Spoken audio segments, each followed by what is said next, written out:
চাওক আজিও বিভিন্ন অঞ্চলত আজি বজালী সমষ্টিৰ ৰাইজৰ লগত কথা বতৰা পাতিছোঁ আৰু যে আমদহ অঞ্চলৰ এই জামুগুৰি চুপাত আহি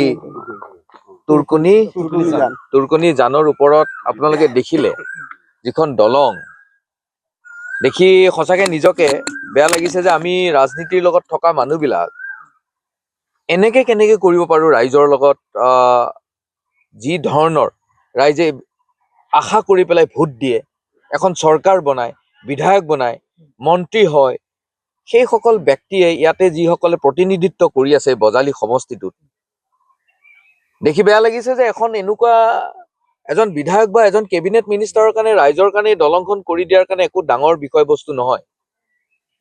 কিয় নাই কৰা এই কথাবিলাক তেওঁলোকে বুজি পাব।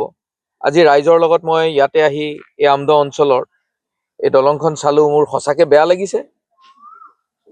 অনাগত দিনত ভৱিষ্যতৰ দিনত ৰাইজৰ লগত থাকি মূল্যবোধৰ ৰাজনীতিক আমি বিশ্বাস কৰোঁ আৰু এই ৰাইজৰ যি দুখ দুৰ্গতি বা ইয়াৰে আমদহ অঞ্চলৰ ৰাইজৰ যি দলংখনৰ প্ৰয়োজনীয়তা আৰু ৰাস্তাটোৰ মই অৱস্থা দেখিলোঁ, ইয়াতো বাৰিষা হ'লেতো ইয়াত ৰাইজৰটো অৱস্থা নোহোৱা হৈ যায়।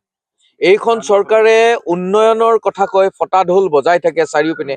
গুৱাহাটীত ক'ৰবাত দুখন ফ্লাইঅভাৰ বনালে উন্নয়ন নহয়। সামগ্ৰিক আমাৰ ইয়াত দুখীয়া নিচলা ৰাইজে যে এই ৰাস্তাৰে আহিব পৰা নাই, এই ৰাস্তাৰ উন্নয়ন হৈছে নে নাই? এয়া উন্নয়ন হ'লেহে অসমত উন্নয়ন হোৱা বুলি কয়। ইয়াত এজন কেবিনেট মিনিষ্টাৰ আছে, আপোনালোক সকলোৱে জানে।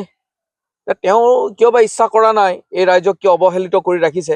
আৰু ৰাইজে যদি এইবাৰ আশীৰ্বাদ দিয়ে অহা দিনত আমি এনেকুৱা ধৰণৰ ৰাইজৰ যি দুখ দুৰ্গতি আৰু মূল্যবোধৰ ৰাজনীতি, ৰাইজক যি প্ৰতিশ্ৰুতি, সেই প্ৰতিশ্ৰুতিবিলাক পূৰণ কৰাৰ কাৰণে আমি যৎপৰোনাস্তি চেষ্টা কৰিম আৰু ৰাইজৰ দুখ দুৰ্গতি নাশ কৰাটোৱেই এজন বিধায়ক বা মিনিষ্টাৰৰ কাম।